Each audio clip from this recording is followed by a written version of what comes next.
Assalamualaikum warahmatullahi wabarakatuh. Perkenalkan, nama saya Triyuni Lulatum Anunah, T 2019-3150, akan menjelaskan tentang teori dan contoh kompetensi kepemimpinan terkait menunjukkan kualitas personal dan bekerja dengan orang lain.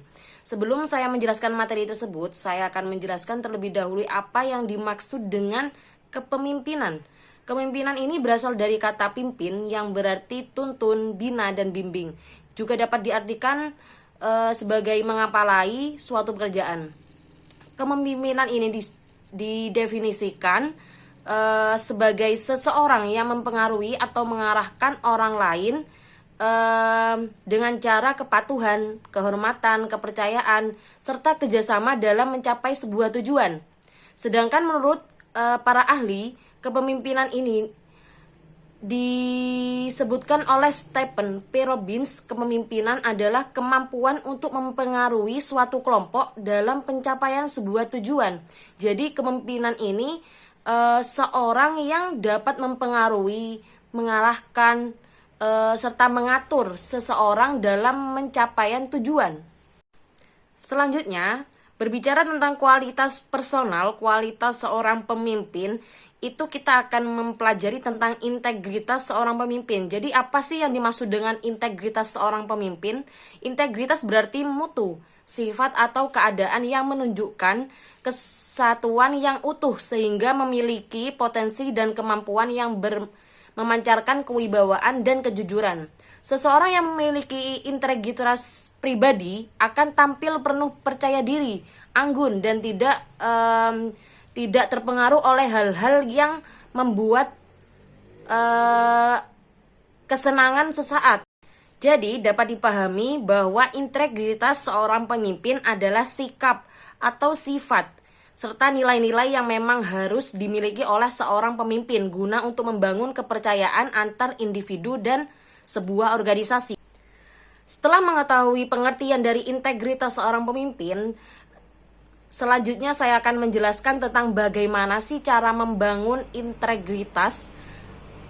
Kepemimpinan yang konsisten menunjukkan keteladanan dalam mempengaruhi orang lain, berarti memberikan daya dorong atau motivasi dirinya dalam membangun sebuah integritas yang secara tak langsung mendorong orang lain untuk memahami secara mendalam prinsip dalam menumbuh kembangkan integritas yang kita sebut dengan prinsip pertama adalah menumbuh kembangkan kepercayaan dan keyakinan dalam merubah kesadaran indrawi ke tingkat yang lebih baik. Prinsip kedua adalah memberi saling menghormati dan menghargai orang lain. Prinsip ketiga adalah memiliki kemampuan dalam kedewasaan rohaniah, sosial, emosional, dan intelektual. Untuk menegakkan prinsip integritas di atas, maka setiap individu harus mampu memahami makna-makna dan arti integritas yang dapat diaplikasikan dalam kehidupannya. Yang kedua adalah berkomunikasi dengan jelas dan jujur. Yang ketiga, berani minta maaf. Yang keempat, senantiasa berkomitmen. Setelah membicarakan tentang membangun integritas seorang pemimpin, selanjutnya saya akan menjelaskan tentang karakteristik integritas dalam kepemimpinan, yaitu menurut Gen Ronald Erfurt Lehman menemukan bahwa pemimpin yang berintegritas harus menunjukkan sikap yang tulus. Sikap yang tulus ini merupakan perilaku tanpa ada unsur kepura-puraan. Yang kedua adalah konsistensi. Konsistensi ini mencerminkan integritas yang dimana seorang pemimpin harus konsisten jika ia ingin berhasil membangun sebuah organisasi. Yang ketiga adalah keteguhan hati. Untuk menjadi seorang pemimpin harus memiliki keteguhan hati. Yang keempat adalah menjadi seorang yang mampu bertahan sampai akhir, yaitu pemimpin dapat menunjukkan integritasnya dengan melaksanakan tugas sebaik mungkin dan terlepas dari seberapa penting tugas itu atau siapa yang akan mendapat pujian. Setelah membicarakan tentang kualitas personal seorang pemimpin, yaitu integritas seorang pemimpin, selanjutnya saya akan menjelaskan tentang kualitas dengan bekerja dengan orang lain, yaitu dengan cara membangun tim kerja.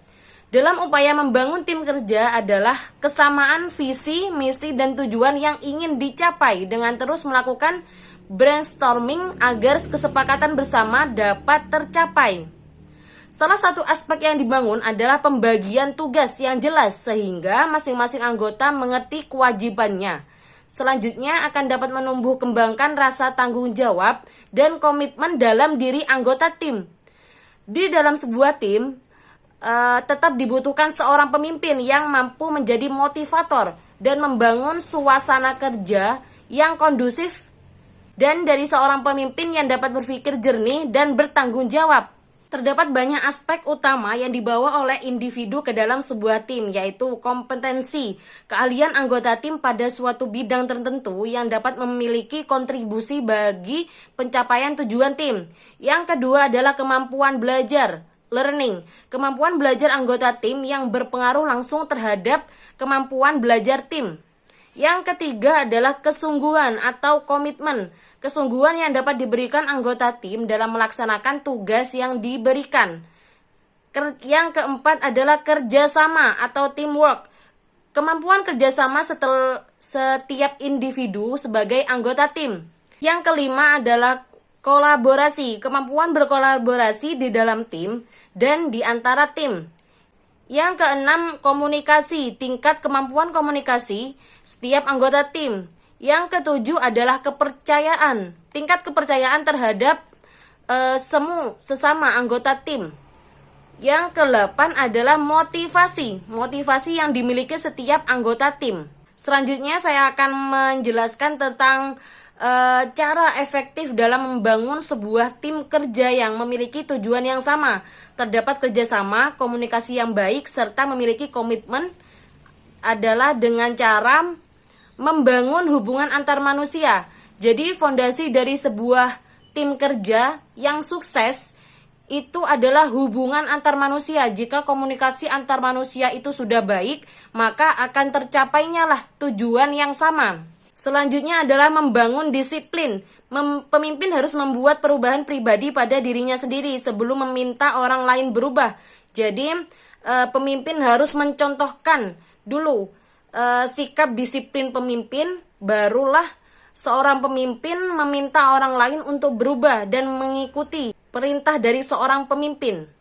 Yang ketiga adalah membangun komitmen, yang berarti janji untuk mengerjakan sesuatu adalah sebuah karakter dalam mencapai tujuan. Dalam arti lainnya adalah kesanggupan untuk bertanggung jawab terhadap hal-hal yang dipercayakan kepada seseorang. Jadi untuk menumbuh kembangkan atau menunjukkan kualitas bekerja dengan orang lain ini harus berkomitmen dan mempunyai tanggung jawab atas pekerjaannya. Yang keempat adalah senantiasa berkomitmen. Jadi ketika seorang pemimpin memutuskan untuk menjadi pemimpin, maka ia harus menerima fakta bahwa semua orang memiliki ekspektasi yang lebih tinggi terhadapnya dibandingkan orang lain dalam organisasi. Seorang pemimpin memiliki tanggung jawab yang besar bagi organisasinya, baik kepada anggota timnya maupun kepada pelanggan atau stakeholdernya. Oleh karena itu, untuk menjaga integritasnya, pemimpin harus menjaga integritasnya. Pemimpin juga harus berkomitmen untuk bekerja keras dan memenuhi ekspektasi orang lain terhadapnya demi kebaikan bersama dalam organisasi. Mungkin hanya ini yang bisa saya sampaikan, kurang lebihnya mohon maaf. Saya akhiri, wassalamualaikum warahmatullahi wabarakatuh.